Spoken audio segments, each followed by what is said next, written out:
Well, I wasn't really planning to do this video. This live stream is a little bit, I didn't plan it out a whole lot. What I thought I would do is I would go through a lot of the preparation I'm currently doing for my game. I've already done my session 0 and I'm in the process of preparing for my game tonight. And I thought that since I'm going through this process, other people would be interested in some of the resources I'm using. So that's part and parcel of why I'm doing this live stream, and I'm going to give you a whole bunch of information. And yes, it'll follow the same sort of format that a lot of my live streams do. Okay, it is unlisted, so unless you have subscribed, hit the bell button and turned on notifications, you probably can't get access to the live stream. I will eventually edit down this live stream, but I will leave out all of the Q&A questions and answers at the end of the live stream. I will follow a lot of the format and process that I normally do with my live streams, which is I will explain a whole bunch of stuff. I'll give you some slides and images so you can kind of see what I've been working on. At the end of this, for those of you who are currently here, I'm going to pull open my notebook and I'm going to start talking about some of the stuff that I have been working on for Dragon of Icespire Peak. That will not be included in the edited version for this video. The live stream will only have that information at the end when I finish the presentation, where I will open my notebook and I will tell you what I've been doing. So for those of you who are patrons or have subscribed, hit the bell button and turned on notifications, you'll get access to that information. Everybody else will have to wait until at some point in the future I make a video on the topic in a more formal setting. Okay, so that is the plan for today. I will put the start time for the video down in the description if you need to leave, but like I said, make sure you have your subscribed, notifications and bell button turned on. Okay, how's it going, Steve? Hi, Scott. Kanoko, how's it going?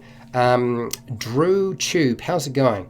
Right, all right, so settle back. I am going to follow the same sort of format that a lot of the time I do, which is show slides and talk, but it's more right off the top of my head because I am literally planning my game for tonight right now. For those of you who are wondering how that's working, you'll find out in a second.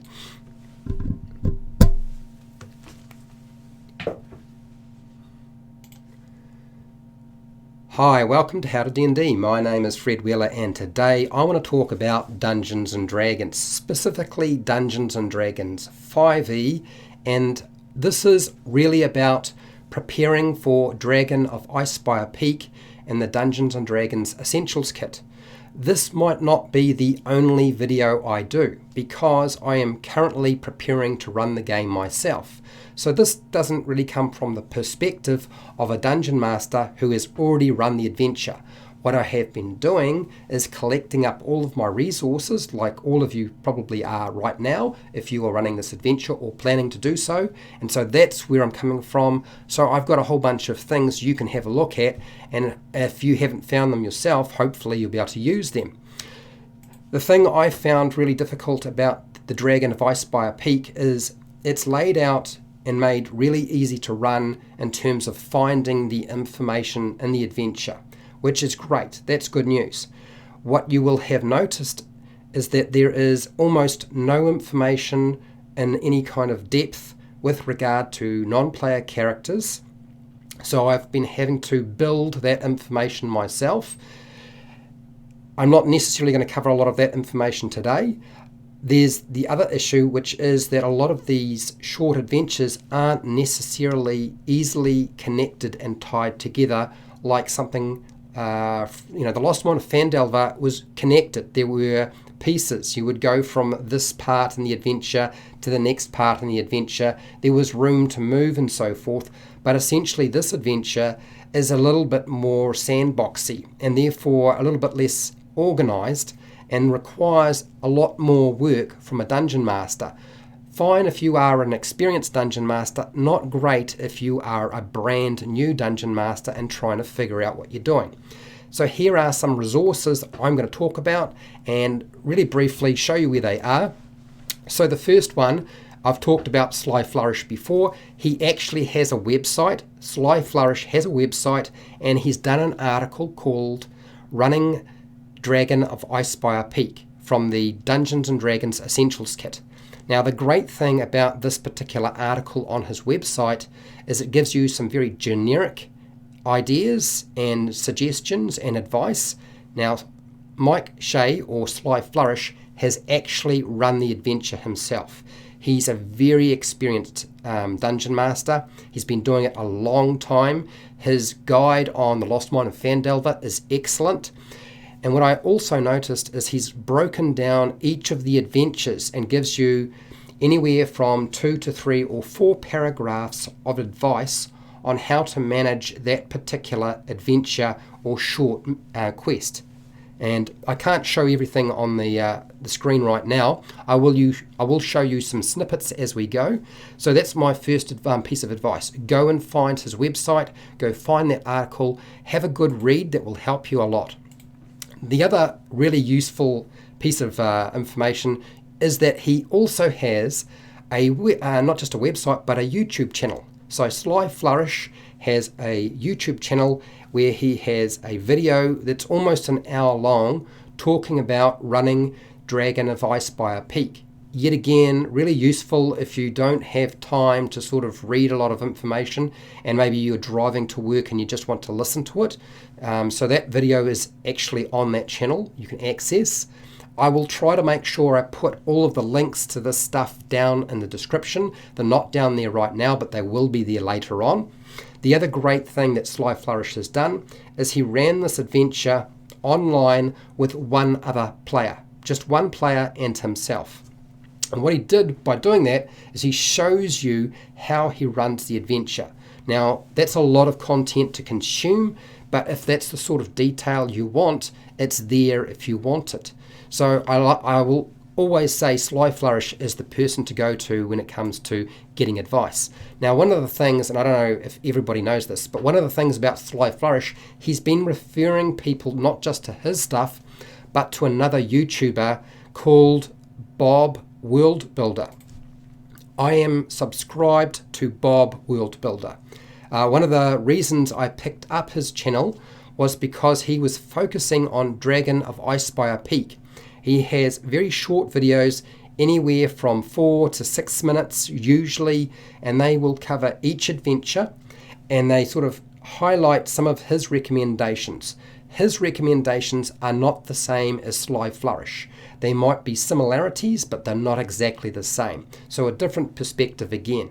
What he has also done is he ran a small group through the adventure, and so he has broken up each of the quests into different videos that you can watch on his YouTube channel. Now, there are a lot of people already watching his content, and I highly recommend checking them out. I've watched every single one of his videos and found them very useful.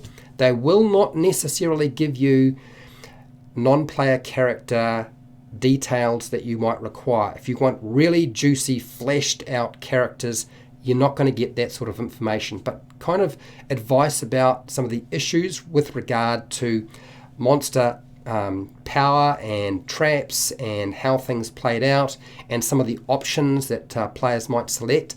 They are all discussed on Bob WorldBuilder and also on the Sly Flourish website and his YouTube channel. Another location that I've found really useful, and that is the Dungeons and Dragons compendium. So Dungeons and Dragons compendium is a website. Its website section is basically Dragon of Icespire Peak, and it lists a lot of community information, some of the campaign guides that have already been done. Most of these campaign guides, as I said, tend to be coming from Sly Flourish and Bob WorldBuilder. So that's still useful to have those bits and pieces, so it's easy to access. But you'll also find included on that website is there's a whole lot of Dungeon Master resources. Every conceivable thing you could imagine is there. There's even some player guides, which as a Dungeon Master you would probably not be too interested in, but there is some ability to sort of pull that information if you need to. The other thing you'll find is there's a community. It links you up with the Facebook communities, and it also links you up with the Reddit communities. There's a few other communities as well that you can sort of access this sort of information where Dungeon Masters are sharing their ideas. Now, I'm sure a lot of you have already tapped into this information, but it's a really good place to start. One of the first things, and I'm taking a lot of this information directly from Sly Flourish and his article. Now, I can't show you the entire article, it would be too difficult and take too long, but he does talk about the dangers of having a first level character, because whatever's been going on, Dragon of Icespire Peak doesn't seem to necessarily be following some of the basic maxims or guides that we would put in place for dealing with very low level play. Low level play at first level, the characters are delicate, they tend to die, they get knocked over very easily, and they're easy to actually wipe out, particularly with some of the monsters presented early on, such as a Mimic or a Manticore. Even the Orchid Jelly is a problem for a level 1 character, possibly even a level 2 character, but I'm more concerned about level 1. So he does put in some recommendations, like changing the challenge rating of the monster. Instead of having the monsters that are included in the adventure, using a quarter or less. So in other words, since you're only dealing with one monster quite often with those very early adventures, by stripping them down and replacing them with something else. You can't always do that. So then your other fallback is to make sure there are fewer monsters or creatures, which of course you can't do with the early adventures either, or reduce their hit points. That's one of the smartest ways to deal with it, and limiting their damage output. That's all discussed. He also talks about giving the player's characters a relic. And this relic has the ability to cast the spell Aid. Aid gives the characters 5 additional hit points. It increases their maximum that they can have, and it gives them another 5 hit points for 8 hours. And that's really, really helpful. Now, if you give them a relic that can do this once a day, that'll get them at least through one quest. Well, at least we hope it will get them through one quest. It will certainly make it less likely that they get butchered or destroyed in the first combat. So some really good advice, and I don't have everything listed up here to show you, but we'll start off with that. One of the concerns I have with Dragon of Icespire Peak is the dragon itself, and he does talk about showcasing the dragon. So even at low level, the adventure itself talks about presenting the dragon at low level, and you use a chart or table, you roll a d20 to determine where the dragon's location is. Here's my take on this. I'm happy to present the dragon to my players from a distance. I do not really want the dragon to be targeting them, and so it is important as a dungeon master, I see, that I don't lead it up or allow the players to go and do something stupidly reckless, because this dragon will absolutely pulverize them at level 1. There's probably not much they can do, they'll be toast. I've seen it happen before, so it happened in the Lost Mine of Phandelver, it could happen in the Dragon of Icespire Peak. So I'm going to stick to my dragon picking up farm animals or livestock, and quite deliberately at a distance so they can't try to engage in combat. I want to do that deliberately. I want to scare them, but I want to make sure they don't wind up getting killed by the dragon too early on. Later on, when they start making those sorts of decisions and I present that possibility, then that's a little bit different. But soft and squishy at the beginning, let's be gentle, right? And he has some reasonable advice about how to do that. That's Sly Flourish. Now, the other section, the first adventure or quest that I intend to present is Dwarven excavation. I've done a video on it. Sly Flourish did a video on it.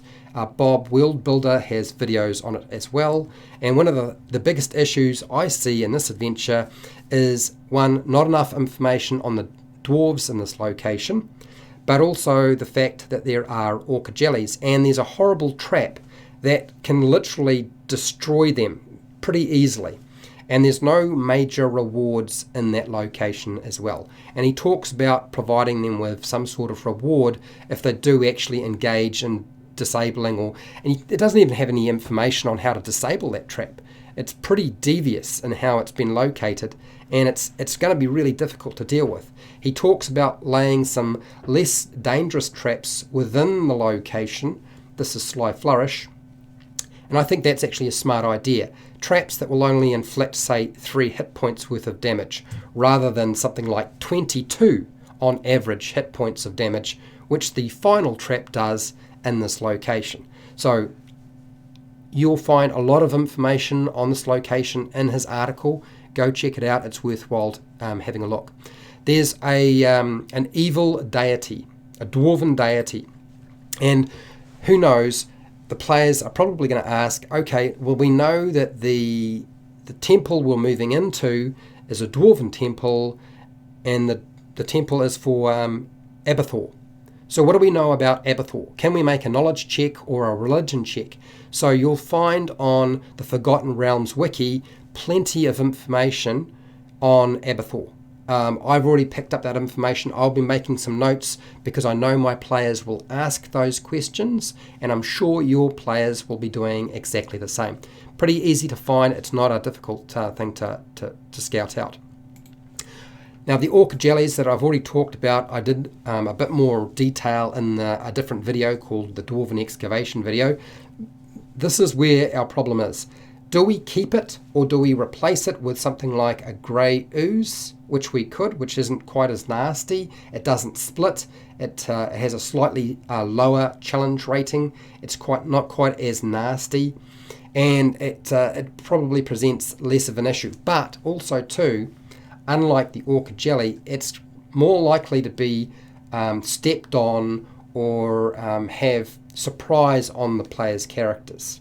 It's also relatively stupid in comparison to the orc jelly. It's really up to you. I think I'm going to play it as is and see what happens, primarily because the orc jelly doesn't move very fast. Even if it dashes, it can only move about something like 20 feet. Its normal speed is 10 feet.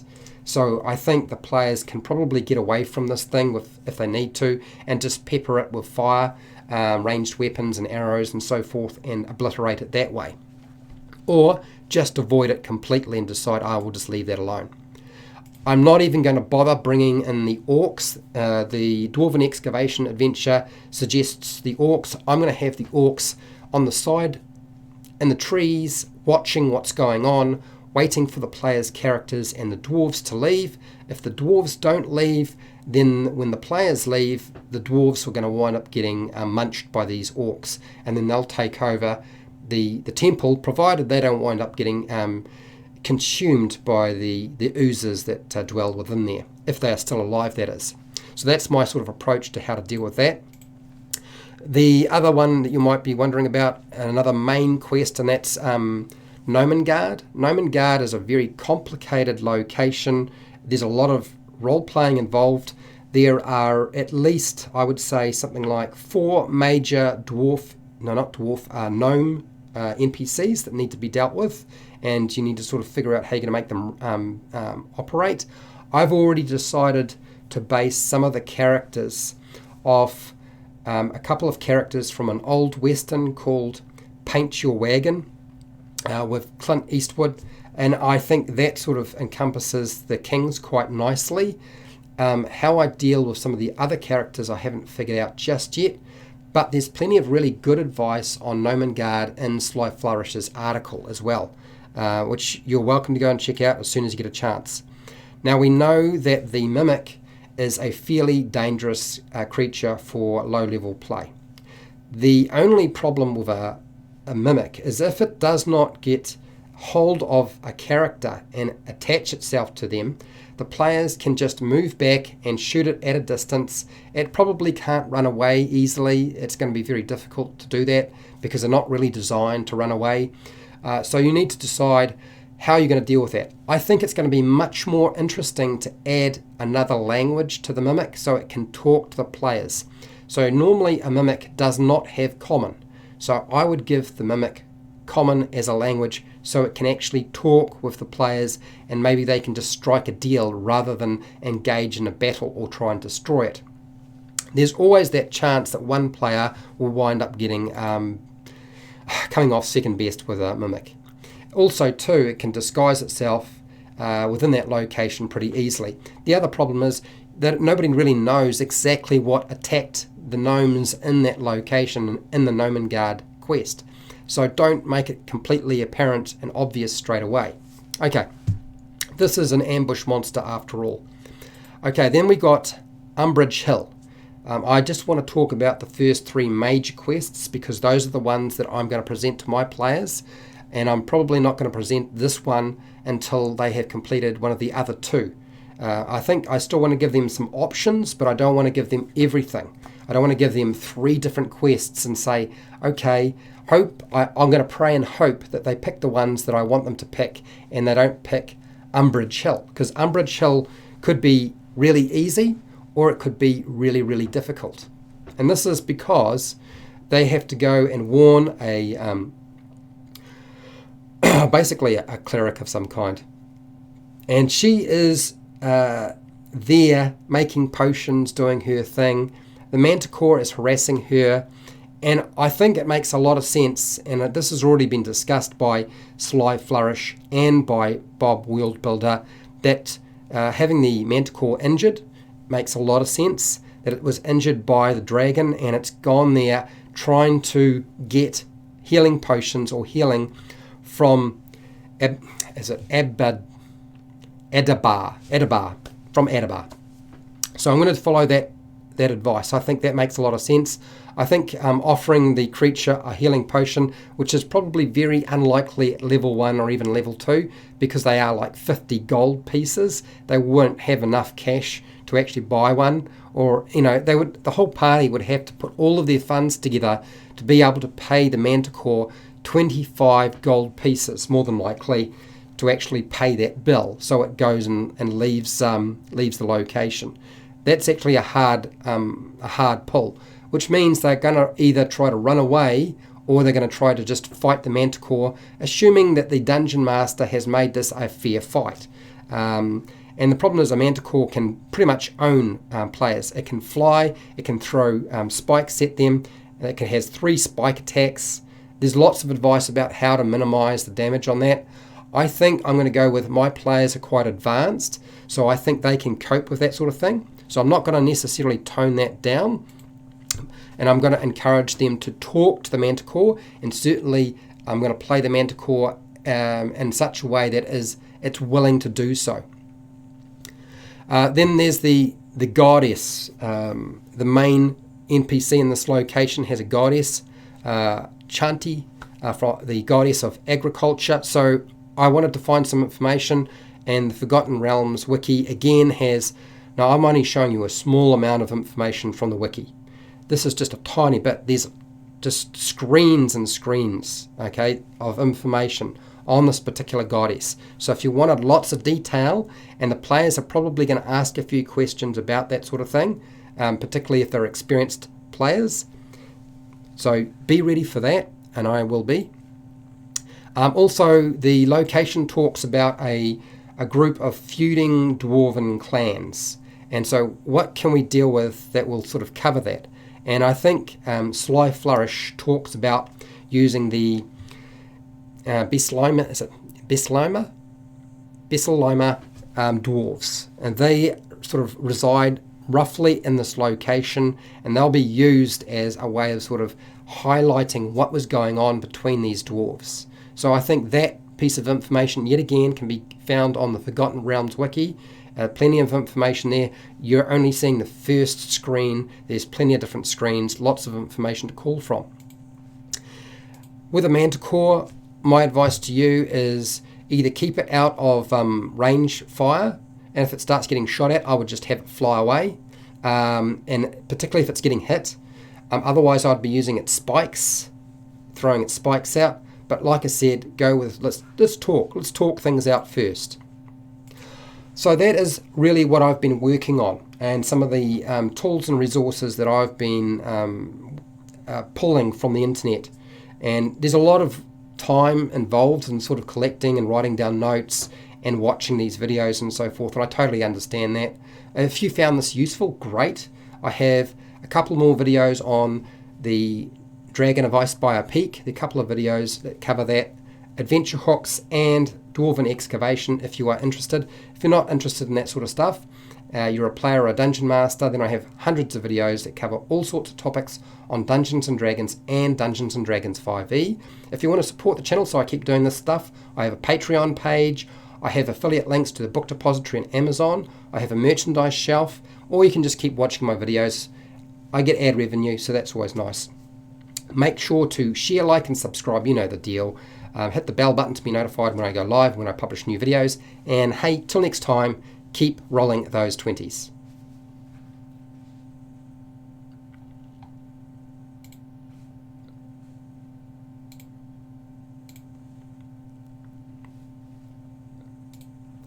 All right, now for those of you who stuck around, I am going to open up my notebook, and I'm going to talk about some of the other stuff. I will go through the chat really quickly, but I have obviously taken a lot more notes than I have just talked about in this presentation. Cryovain is where I started. Pages 7 and 11, most of my information came from there. There are a couple of other pages where I will try to pull more out of it, but I felt like there was a good page worth of information there. And I also had to answer a couple of questions for myself about how to manage things. One of the things that concerns me is the encounter table for the dragon. So let's go to the chat and see what we have. It looks pretty quiet, so I think I already said hi to Steve and Kanoko, Drew, Tube, hi, Scott, Janshevik, how's it going? Tommy, hi, how's it going? What have we got here? Is that shot? Okay, what are you sitting on? I'm sitting on the chest right now. Paint your wagon with Lee Marvin, that's right. Clint Eastwood and Lee Marvin. So I'm basing... I thought it made a lot of sense based on the small descriptions we get about the dwarves in Dwarven excavation. And I felt like one character was the Lee Marvin character and the other dwarf was definitely the Clint Eastwood character. Orion, how's it going? Fantastic. I'm prepping this adventure. Thank you. You're welcome. Hopefully the things I've talked about, you'll be able to follow up and it will be useful to you. Okay. Well, I'm hoping I always give good advice. Okay, what else have we got here? Let's be real quick and let's get into my notebook, shall we? 6-limb animals equals makes me cry. A 6-limbed animal makes you cry? I don't know why it would. Why would it make you cry? Okay, what else we got here? Tommy. Okay, I'll see you later, Tommy. Tommy's already gone. Do you recommend running this alongside the Lost Mine of Phandelver or just a standalone? Honestly, I don't think that Dragon of Icespire Peak is strong enough to stand alone. What I did not put in the presentation is there is an article, a website where somebody has talked about their experience and how they were not as satisfied with the outcome of Dragon of Icespire Peak as they were with something like the Lost Mine of Phandelver. Now, there are problems with the Lost Mine of Phandelver for sure, but the good thing about it is it has enough structure in terms of the story and enough flexibility to roam that it does everything reasonably well. And I've said it so many times. That's why I've done so many videos on it. And it's also why so many people play the adventure, The Lost Mine of Phandelver. It's really solid. Okay. So my suggestion is I would go with The Lost Mine of Phandelver, and if you are an experienced dungeon master, then try Dragon of Icespire Peak as a standalone. Combining the two, I don't have any advice to give you. Okay, so Cryovain, we already know that it's a young white dragon driven south by more powerful dragons. Now, to the north, if it's been driven south, are the red dragons. There's a couple of relatively famous red dragons in the north, I believe in the Spine of the World, which is like a mountain range. So quite possibly been driven from the very, very top of Faerun, from the Spine of the World. I believe it is the Spine of the World, or it's the... I think it might be something else. Hopefully I didn't get that wrong. He's claimed the Sword Mountains. He's dim-witted and cruel, like most white dragons. hunting for food and treasure. Now he's been sighted by commoners, and there's also reports of the dragon attacking people. These are all rumours that we should be dropping as we go. So as you're running the adventure, absolutely drop this sort of information. What you want to do is set up the dragon for later on, and the only way to do that is to either let them see it at a distance or hear about what it's been doing. And almost all of these side quests tend to be tied into the consequences of having a dragon flying around. So Dwarven excavation, you're trying to warn dwarves about the dragon. Gnomengarde is yet another warning, but you've also got another sort of subplot to deal with as well.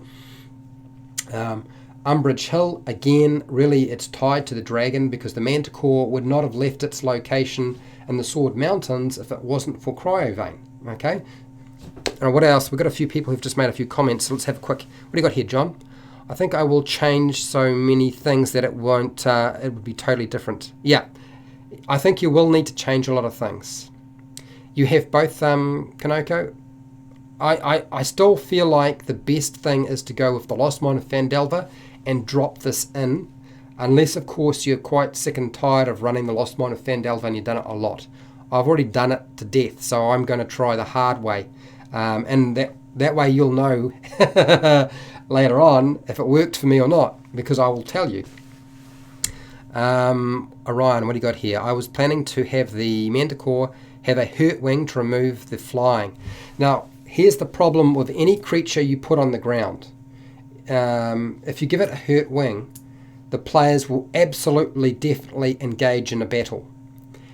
And even though it can't fly, it has 3 spike attacks, of which those spike attacks, one of those spike attacks could potentially take out a wizard or a low-level spellcaster, which, you know, if they try to do it at level 1, that can happen. It could target 2 of those at one character, or it can fire all 3 at different characters and mess them up pretty bad. It's got enough hit points that it will probably get a second round of combat before the players, if they get in the attacks and hit, do enough damage to sort of kill it. It's going to take probably at least 2 or 3 rounds to make that happen. On the ground, that's what you're likely to see. If it's flying, it would be much worse. So yeah, I don't think necessarily that's your solution. I think the goal is more present it as being injured and get them to talk to it. If your players are not the talky type and they just want to kill it, then that's not going to work, and you'll have to reduce the hit points of your Manticore, and you'll have to change sort of what's going on. And an injured wing in that case would actually make a lot of sense. All right.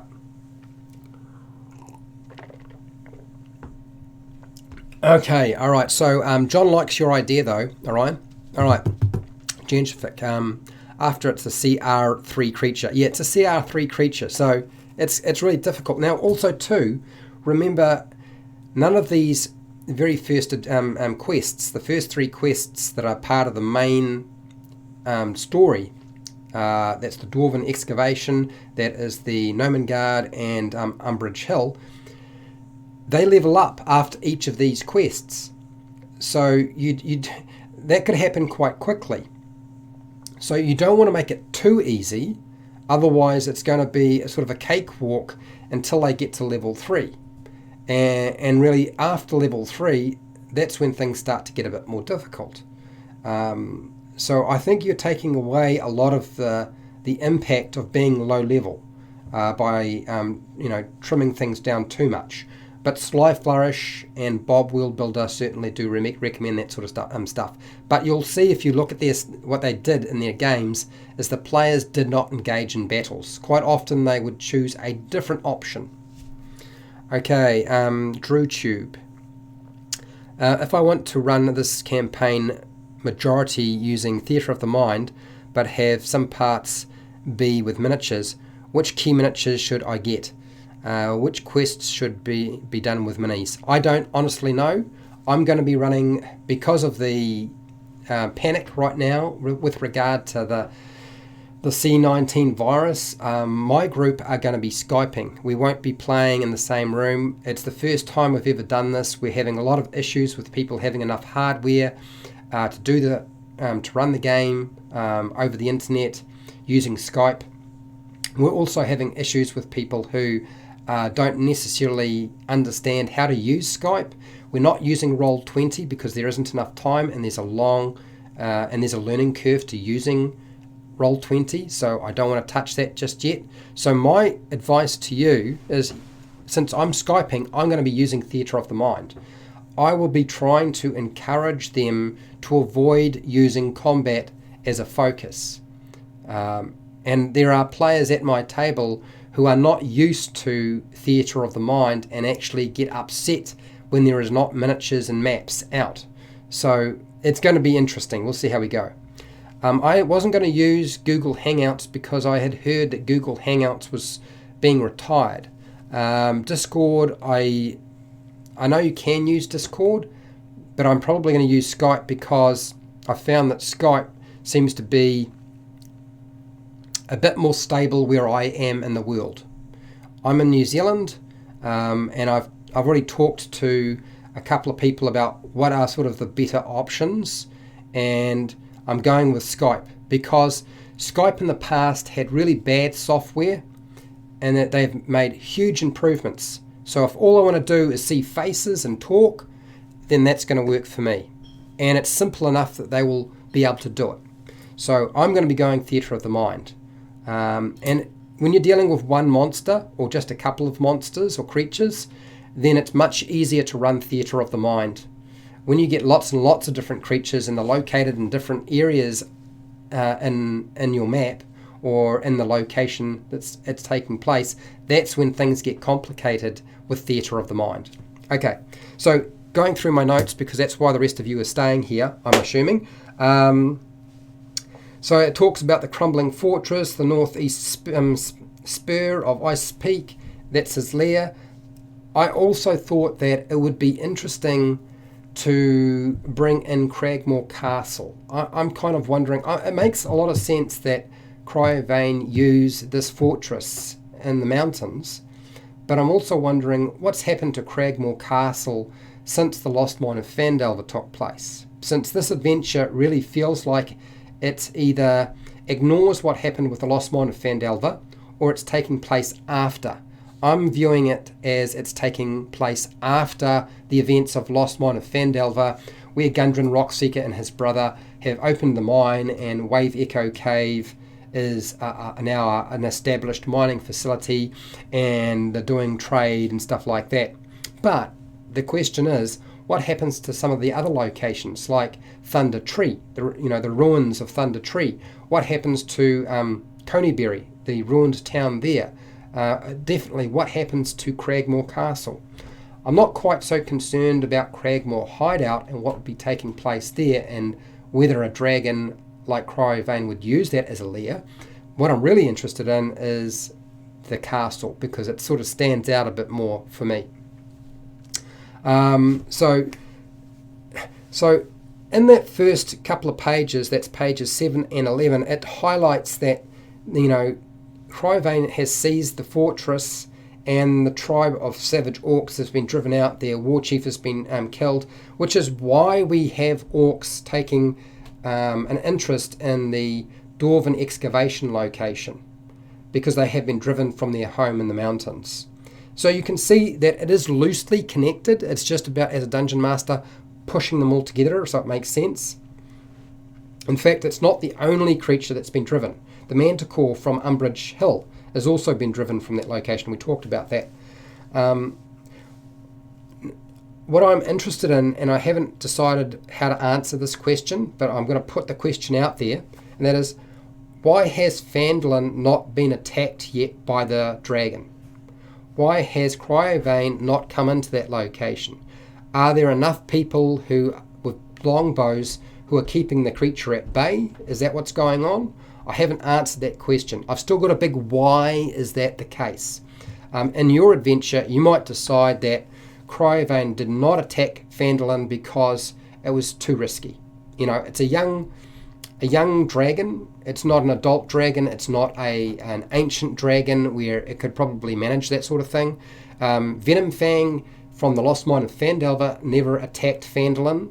So, you know, and although Venom Fang is probably a lot smarter than Cryovain, it still sort of follows that, you know, there's a reason why Phandalin hasn't been attacked. But I wanted to put down something there so I could answer that question for myself. I'll get there eventually.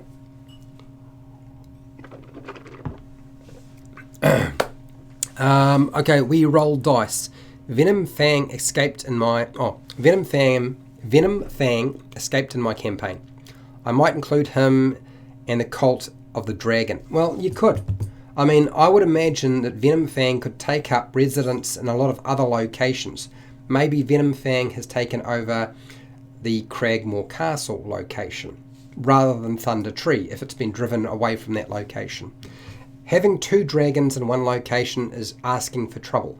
I don't think that Venom Fang and Cryovain would get along with each other very, very well. Okay, so where's the white dragon? Now that table I was talking about, I already talked about I do not want my players to fight Cryovain until we get to the section called Icespire Hold. It's not really a quest as such, it's just a location. So I don't really want to reveal the dragon's exact location so that they wind up going to Icespire Hold until they are ready. I want them to be about level 6, 5 or 6 before they do that. At level 5 or 6 I feel like they will be alright. I know that I had a large group with the Lost Mine of Phandelver and they did alright when they were about level 4 or 5. I have seen some groups who were just level 4 who did not do quite so well, but that was more because the dragon got into the sky. And Venom Fang, as I said, is a lot smarter than Cryovain. Why would we have the dragon fight to the death? Now, this is one of the things I was concerning myself with Cryovain. The adventure talks about Cryovain fighting to the death eventually. I don't like that. I'm actually quite happy for Cryovain to be driven off and wind up going somewhere else. I could bring Cryovain back later on if I wanted to, or I could just say, well, they have done what they needed to do, and Cryovain will get a little bit older and wiser, and will be involved in some other adventure further down the track if I need to. So I don't really feel like Cryovain needs to be killed by the player's characters in the Icespire Hold. Okay, just driven away. That's the goal. I think that was pretty much as much of the information I could get together for Cryovain. I want to talk about the orcs of Icespire. I don't know really what else to call them. It doesn't actually stipulate, I don't think it actually stipulates the orcs' tribal name. And that was one of my questions actually. And that is on page 7. You'll find there's really no major information on the orcs. But in the section called Adventure Background, where it talks about Cryovain seizing Icespire Peak, there is a little bit of information that talks about the fortress belonging to an orc tribe, which I already talked about. The question to answer is, what is the orc tribe name in that location? I think that's going to require a bit of research. I'm thinking that Jordan's YouTube channel might have the answer, or another Forgotten Realms wiki might have some information about what orc tribe resides in Icespire Peak. So that's a question I have. The dragon's already killed the orc chief, so we know that. The tribe's survivors are fleeing into the foothills and heading towards the Dwarven excavation location. It talks about them calling on ancient allies. And I thought that was quite interesting. So these are evil shapeshifters, or evil shapeshifting half-orcs. They're spellcasters. They could present quite a threat. So for those of you who are wondering how to build out the orcs, don't forget that little section, because it does help a lot. These half-orc spellcasters are really there to sort of bless the existing orcs. So that means I'm going to set them up so they have the spell bless, because Bless is a really useful spell. It's very effective, and as advisors, I don't really want them doing a lot of the hard yakka. I really want your basic orc with a great axe doing the hard yakka with maybe the spellcasters in the background. These half orcs worship Talos, so a little bit of research around Talos, because if you do wind up using the orcs more, which can wind up happening, certainly I believe there's an adventure already in the book that kind of talks about them. Which one is it? Tower of Storms. I believe the Tower of Storms sort of is going to tie in these particular spellcasters a bit more. So they worship Talos, and this is an evil god of storms, so do a bit of research. They dwell apparently in the Neverwinter Woods, and the orcs are looking for a new home. And that new home does not need to be the Dwarven excavation location.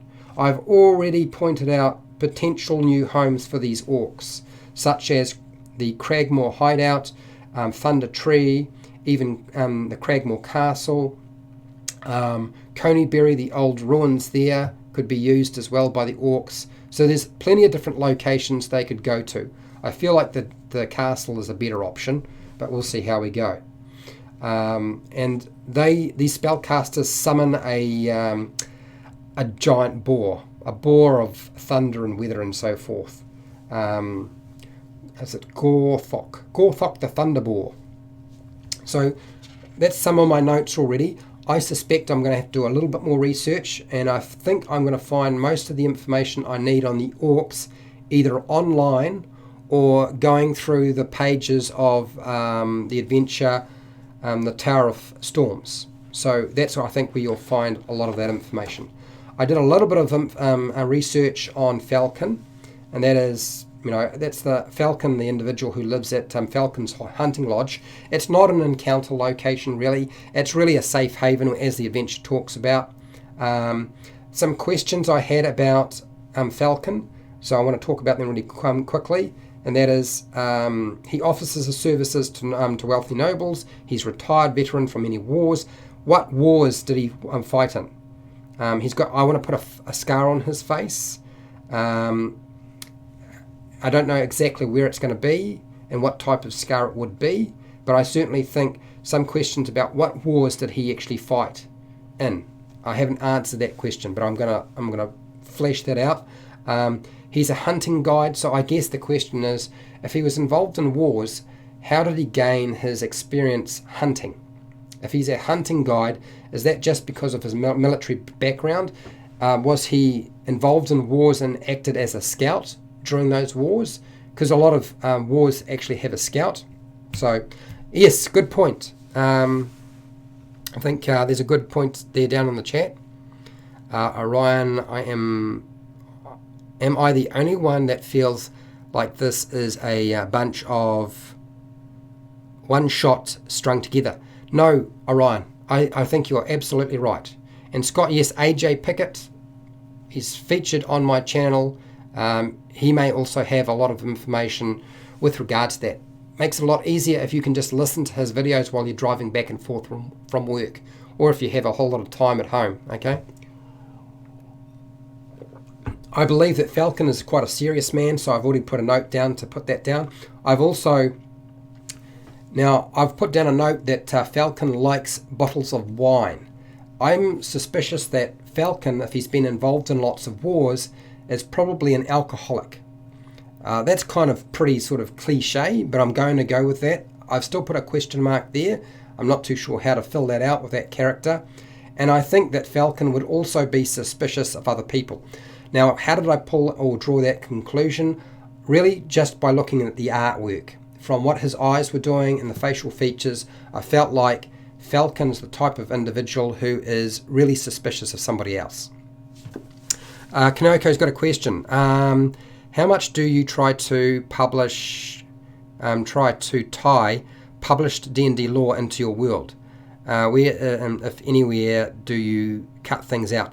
Look, I will involve and include as much as I have time to include. If I don't have time, I don't do it. But I know there's always somebody who will ask me these questions. So I try to have at least one line of information for them.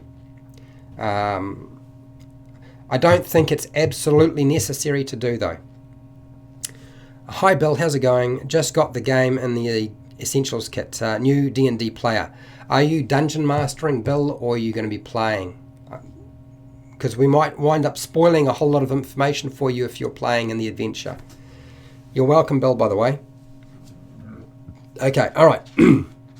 So that's Falcon. I haven't got any further with Falcon, and I feel like he needs a lot more work before I can go anywhere. And that'll probably come out as a video at some point, but it ain't going to be anytime soon. Okay. One of the things that really concerned me was the order of the adventures. I'm already talked for far too long, but we're going to keep going through my notebook because I know people want to know what I'll put in here. So I was trying to break down really quickly how to order things. So as far as I can tell, the adventures we have to deal with are Axholm, the Butterskull Ranch, Circle of Thunder, the Dragon Burrow, Dwarven Excavation, we've talked about that already, Gnomengarde, Icespire. Hold is not actually an adventure as such, and actually Circle of Thunder is not actually an adventure, it's just a location. The Loggers Camp, that is an adventure.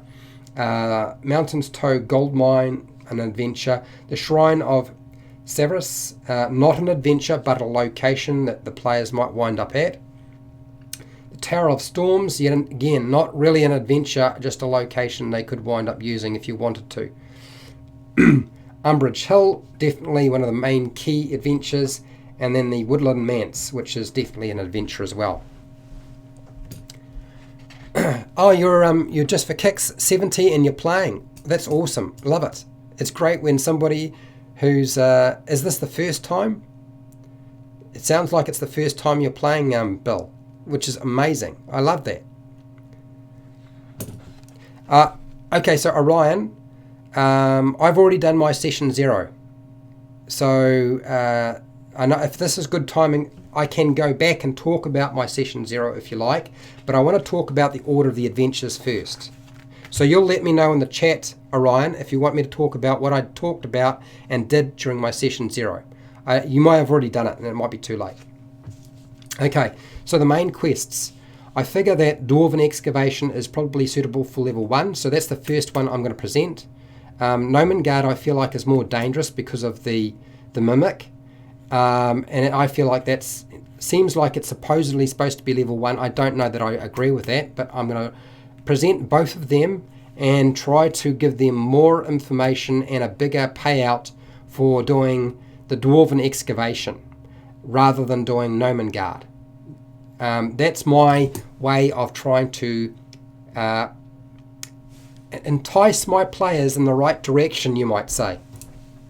I'm going to, once they've completed one of either Dwarven Excavation or Gnomengarde, then I'm going to present the Umbridge Hill adventure.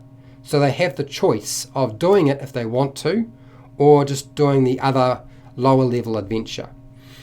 I'm going to run all 3 of those first before I start following up using the other quests. Now, Butterskull Ranch is supposed to be for level 3. The Loggers Camp is supposed to be for level 3. I will probably present those 2 and leave the Mountain's Toe Gold Mine, since it's supposed to be for level 4. I'm probably going to leave that for later on. As far as some of the other follow-up quests, I'm not going to present Axholm or the Woodland Manse, since Axholm's level 5 and Woodland Manse is level 5 and 6. And the Dragon Burrow is level 5. The Dragon Burrow is basically going to give them the tool to deal with the dragon. So I want to leave that much further down the track. So I'm not going to present these until these other side quests have been done first. The special locations such as the Shrine of Severus is for level 1 to 6. So I don't think it really matters when they come across this. I feel like that could be done at any time. So I'm not going to necessarily put them out there unless they pursue that sort of information. The Tower of Storms, unless they pursue something like this, since it's level 3, I'm not invested in presenting it. In fact, it's quite possible I might exclude the Tower of Storms completely and decide it's not necessary whatsoever. The adventures I'm definitely leaving to the very, very end before I present them to my players is the Circle of Thunder, which is supposed to be for level 6, and this is a location, not so much of a quest, and Icespire Peak is where Cryovain is, and that's level 6. I am definitely not presenting the Icespire hold until they get to the very end, till they are level 6. When they are level 6, that's when I'm probably going to reveal the location in some way, or allow them to find that information. There's a couple of ways of doing it, right? So yes, I am sort of driving them in the direction I want them to go. Okay, so let's talk about the dwarves, because I've done a bit of note taking for the dwarves from Dwarven excavation. Can't spend too much time because I have to get my notes written out for tonight. So Standalone, which is the shield dwarf in the Dwarven excavation. So he speaks Common and Dwarvish, we know that. He's forthright, honest to a fault, and I decided that the Clint Eastwood character from Paint Your Wagon was much more like Standalone. So I decided I'm going to use a lot of the backstory from Clint Eastwood's character for him. So he owes Norbus his life, because Norbus pulled him from the crashed wreckage that went over a cliff. This actually happened in the adventure in the movie Paint Your Wagon. So I'm deliberately stealing from that movie, if you haven't figured it out. Standalone's younger brother died in the fall. Standalone was nursed back to health by Norbus, and he was badly injured. I've put down, since the Clint Eastwood character had a strong moral code, I've put down that he has a strong moral code, but he still seeks out gold, and he's been seeking out gold from the hills and mountains for years, and that we're seeing this character further down the track. I'm also going to make sure that Standalone is currently working for the Standalone Miners Exchange. I want him to be employed by Thornton, deliberately doing that, because that adventure, Dwarven excavation, I'm definitely going to present Thornton as hiring or requesting assistance from my players to do that particular quest, rather than using Haben Wester. I feel like Haben Wester is he's a go-to for everything, but I don't want a go-to for everything. I want the players to sort of interact with some of the other characters within the location of Standalone and sort of build it out a bit.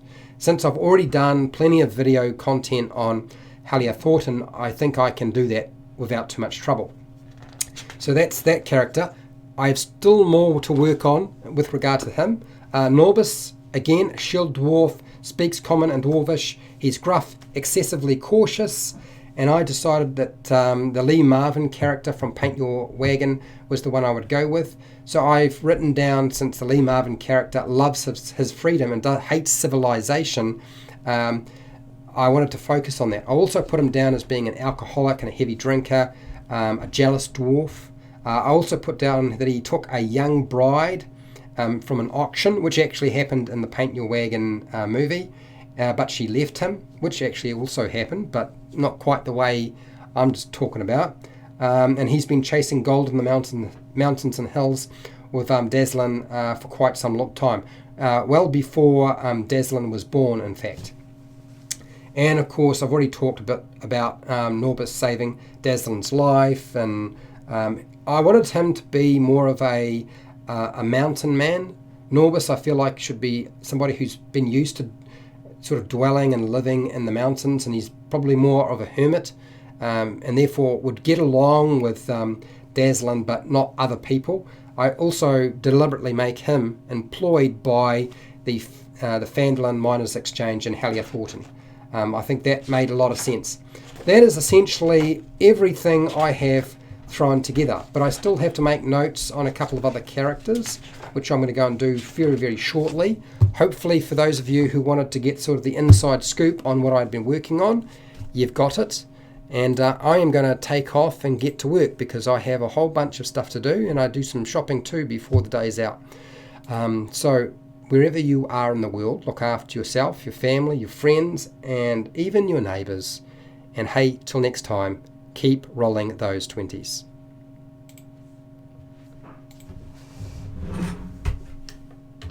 Oh yes, by the way, I will be back with more of this sort of stuff.